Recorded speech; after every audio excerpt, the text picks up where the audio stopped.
सर्वेषां स्वस्तिर्भवतु सर्वेषां स्वस्तिर्भवतु सर्वेषां शान्तिर्भवतु सर्वेषां शान्तिर्भवतु सर्वेषां पूर्णं भवतु सर्वेषां पूर्णं भवतु सर्वेषां मङ्गलं भवतु सर्वेषां मङ्गलं भवतु।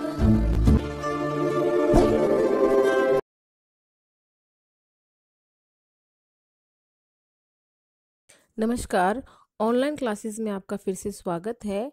आज हम कक्षा 7 के विषय सामाजिक में सामाजिक एवं राजनीतिक जीवन भाग 2 का पाठ 2 स्वास्थ्य में सरकार की भूमिका अध्ययन करेंगे। स्वास्थ्य में सरकार की भूमिका अध्याय 2 आज हम इसका अध्ययन करेंगे। लोकतंत्र में लोगों की यह अपेक्षा रहती है कि सरकार उनके कल्याण के लिए कार्य करे। यह शिक्षा, स्वास्थ्य, रोजगार प्रदान करने एवं गृह निर्माण, सड़कों के विकास तथा बिजली आदि उपलब्ध कराने के माध्यम से हो सकता है। यानी सरकार है वो इन कार्यों को कराकर क्या कर सकती है, जनता का भला कर सकती है। इस अध्याय में हम स्वास्थ्य के अर्थ और उससे संबंधित समस्याओं को जांचेंगे। इस अध्याय के उपशीर्षकों को देखिए। आपके विचार में यह विषय सरकार के काम से किस प्रकार जुड़ा हुआ है? स्वास्थ्य क्या है? आज हम इसके बारे में चर्चा करेंगे। स्वास्थ्य के बारे में हम अनेक प्रकार से सोच सकते हैं। स्वास्थ्य का अर्थ हमारा बीमारियों और चोट आदि से मुक्त रहना, लेकिन स्वास्थ्य केवल बीमारियों से संबंधित नहीं है। आपने उपयुक्त कोलाज में से केवल कुछ स्थितियों को ही स्वास्थ्य से जोड़कर देखा होगा। प्राय हम ध्यान नहीं देते हैं कि उपयुक्त हर स्थिति का संबंध स्वास्थ्य से है। बीमारी के अलावा हमारे उन कारणों पर भी विचार करना आवश्यक है जो हमारे स्वास्थ्य पर प्रभाव डालते हैं। उदाहरण के लिए, यदि लोगों को पीने के लिए स्वच्छ पानी, प्रदूषण मुक्त वातावरण मिले तो वे सामान्य स्वस्थ रहेंगे।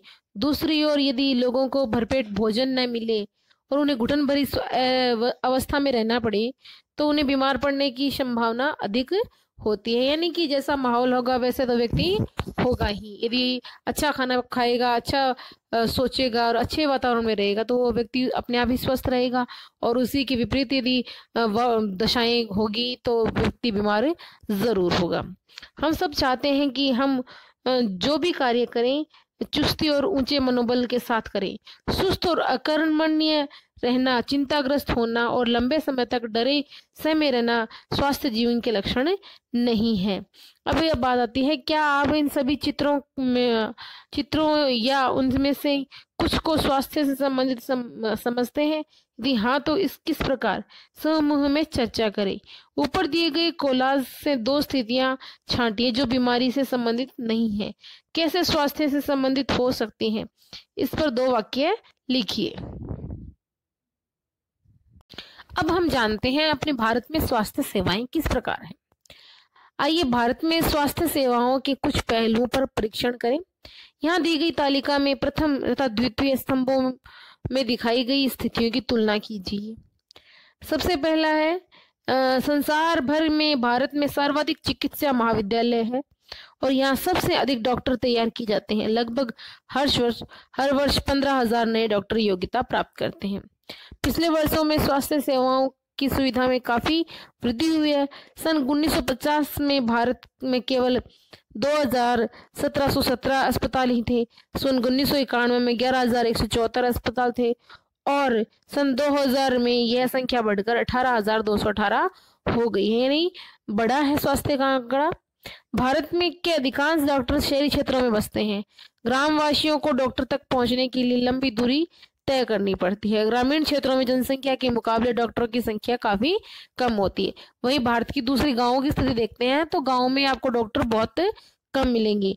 आज भी गांव में झाड़ फूंक वगैरह में विश्वास किया जाता है। भारत में करीब 5 लाख लोग प्रतिवर्ष तपेदिक टीबी से मर जाते हैं। स्वतंत्रता प्राप्ति से अब तक इस संख्या में कोई परिवर्तन नहीं हुआ है। हर वर्ष मलेरिया के लगभग 20 लाख मामलों की रिपोर्ट प्राप्त होती है। यह संख्या कम नहीं हो रही है, यानी कि टीबी कितनी, इसका इलाज भी आ चुका है मगर फिर भी है वो इससे इतने लोग मर रहे हैं। इस संख्या में कोई कमी नहीं आ रही है।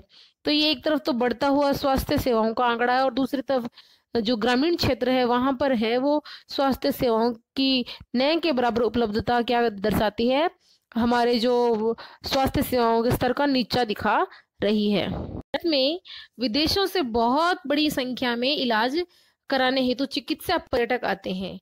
वे उपचार के लिए भारत में कुछ ऐसे अस्पतालों में आते हैं जिनकी तुलना संसार के सर्वश्रेष्ठ अस्पतालों में की जा सकती है। भारत विश्व का दवाइयां निर्मित करने वाला तीसरा बड़ा देश है और यहाँ भारत में दवाइयां का निर्यात होता है। अब दूसरा उसका पहलू है जहाँ यहाँ स्वास्थ्य सेवाएं उच्चतम स्तर पर बताई जा रही है विश्व के अंदर, वहीं निम्न स्तर पे देखें तो हम सबको पीने का स्वच्छ पानी उपलब्ध नहीं करा पा रही है सरकार। संचारणीय बीमारियां पानी के द्वारा ही एक दूसरे को लगती है। इन बीमारियों में से 21% जो बीमारियां होती है वो जल जनित होती है, जैसे कि हैजा, पेट के कीड़े और हेपेटाइटिस। और भारत में समस्त बच्चों में आधे खाने के लिए पर्याप्त भोजन नहीं मिल पाता। समस्त बच्चे में से जो आधे बच्चे हैं उनको पर्याप्त खाना नहीं मिल पाता और वे अल्प पोषण के शिकार आ जाते हैं, कुपोषण के शिकार हो जाते हैं। बीमारियों से बचाव और उनके उपचार के लिए हमें उचित स्वास्थ्य सेवाएं चाहिए, जैसे स्वास्थ्य केंद्र, अस्पताल, परीक्षणों के लिए प्रयोगशालाएं, एम्बुलेंस की सुविधा, ब्लड बैंक आदि जो मरीजों को आवश्यक सेवा और देखभाल उपलब्ध करा सके। ऐसी सुविधाओं की व्यवस्था चलाने के लिए हमें स्वास्थ्य सेवकों, नर्सों, योग्य डॉक्टर तथा अन्य विशेषज्ञों की जरूरत होती है जो परामर्श दे सके, रोग की पहचान कर सके और इलाज कर सके। मरीजों के इलाज के लिए हमें आवश्यक दवाइयां व उपकरण भी चाहिए। जब हम बीमार होते हैं तो अपने इलाज के लिए हम इन पर निर्भर हैं। भारत में बड़ी संख्या में डॉक्टर, दवाखाने और अस्पताल हैं। देश में सार्वजनिक स्वास्थ्य सेवाओं को चलाने का पर्याप्त अनुभव और ज्ञान भी उपलब्ध है। ये ऐसे चिकित्सक और स्वास्थ्य केंद्र है जिन्हें सरकार चलाती है। सरकार अपनी जनसंख्या के एक बड़े भाग की देखभाल करने में समर्थ है, जो सैकड़ों और हजारों गांव में फैली हुई है। इस विषय पर हम बाद में अधिक विस्तार से चर्चा करेंगे। साथ ही चिकित्सा विज्ञान में बहुत असाधारण प्रगति हुई है, जिसके चलते देश में इलाज की नई तकनीकें, विधियां उपलब्ध हैं। फिर भी दूसरा स्तंभ दिखाता है कि हमारे देश में स्वास्थ्य सेवाओं की स्थिति कितनी खराब है।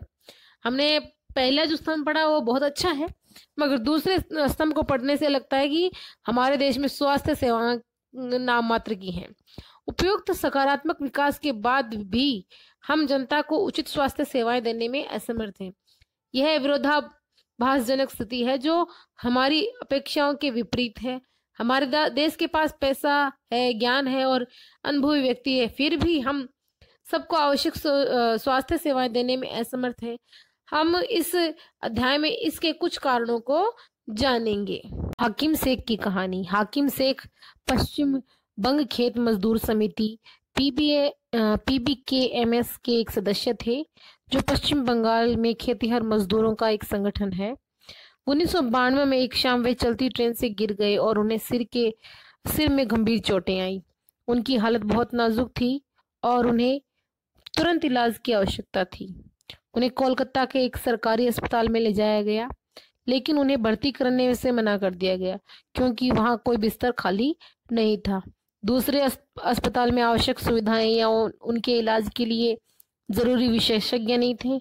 इस प्रकार अत्यंत गंभीर हालत में उन्हें 14 घंटे के अंदर 8 सरकारी अस्पतालों में ले जाया गया, किंतु किसी ने भी उन्हें भर्ती नहीं किया। अंत में उन्हें एक निजी अस्पताल में भर्ती कराया गया, जहां उनका इलाज किया गया। उन्होंने अपने इलाज पर बहुत पैसा खर्च किया। जिन अस्पतालों ने उन्हें भर्ती करने से इनकार कर दिया, उनके उपेक्षापूर्ण रवैये से नाराज और क्षुब्ध होकर हाकिम शेख एवं PBKMS ने कोर्ट में मुकदमा दायर किया। और इसमें एक आपको प्रश्न पूछा गया है कि आप यदि एक जज होते या एक न्यायाधीश होते तो आप क्या कहेंगे इसके बारे में। ऐसी एक और कहानी है एक इलाज का खर्च। अमन और रंजन अच्छे मित्र हैं। रंजन का परिवार साधन संपन्न है, जबकि अमन के माता पिता जैसे तैसे अपना गुजारा करते हैं। इसमें है रंजन है वो कई दिनों से स्कूल में आता है। अरे अमन, बहुत दिनों बाद मिले हो, कैसे हो? तो फिर रंजन बोलता है मुझे वायरल बुखार हो गया था और मुझे अस्पताल जाना पड़ा।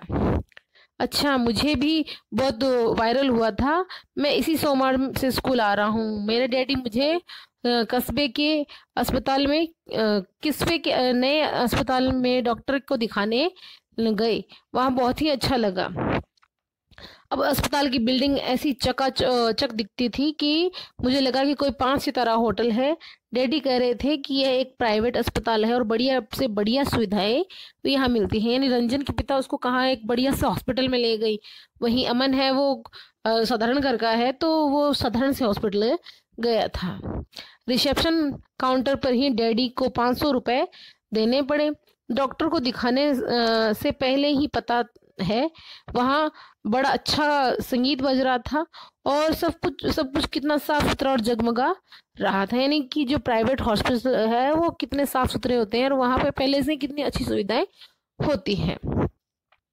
डॉक्टर ने मुझे बहुत से परीक्षण करवाने को कहा, पर वहां तो सब लोग दोस्तों की तरह बात कर रहे थे। एक महिला ने जांच के लिए मेरा खून लिया।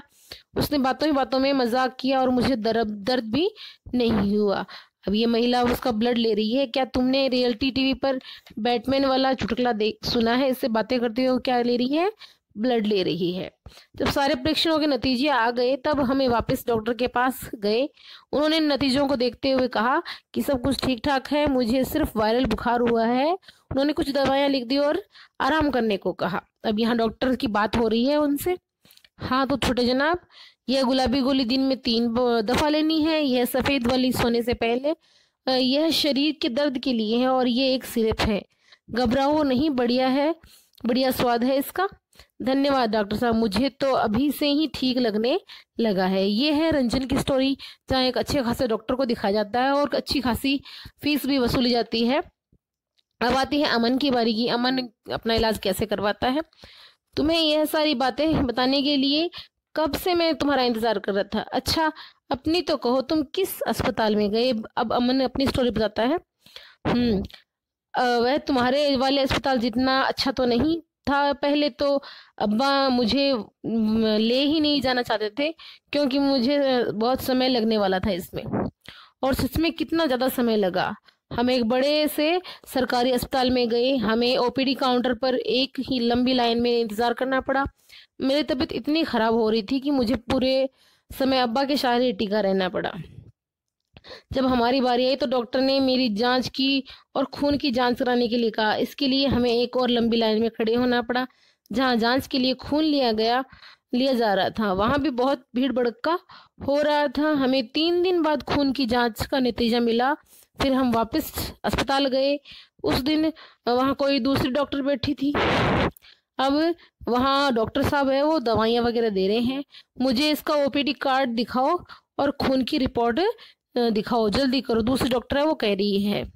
तो डॉक्टर बोल रही है इसे वायरल हुआ लगता है, कोई फिक्र की बात नहीं है, बुखार उतरने की यह गोली दे देना बस, और कुछ नहीं।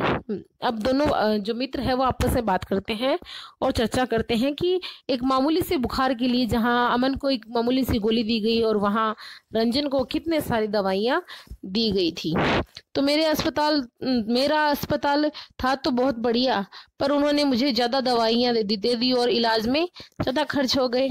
अच्छा, इलाज में तो मेरा भी हुआ था पर खर्च नहीं हुए।